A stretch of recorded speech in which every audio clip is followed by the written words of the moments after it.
You may connect up to 6 compatible Bluetooth devices. The connecting procedure varies according to each cellular phone model. To check the compatibility of your device, please visit www.nissanusa.com/Bluetooth. To connect a phone to the Bluetooth system, the vehicle must be stationary. Press the menu button on the control panel. Touch Connections, Devices, then Add New.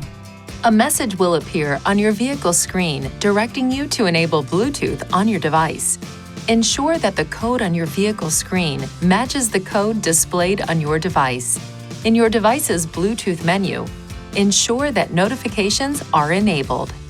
If the software on your phone has been updated and you are experiencing difficulties using the Bluetooth system, it may help to delete and then reconnect the phone. To do this, press the menu button on the control panel. Touch Connections, Devices, then the icon by the name of the phone you wish to delete. Touch Delete, then Yes. Once your device is removed, repeat the connection procedure. From the Connections screen, you can touch to switch to a different Bluetooth device. Please see your Nissan Connect Owner's Manual for important safety information, system limitations, and additional operating and feature information.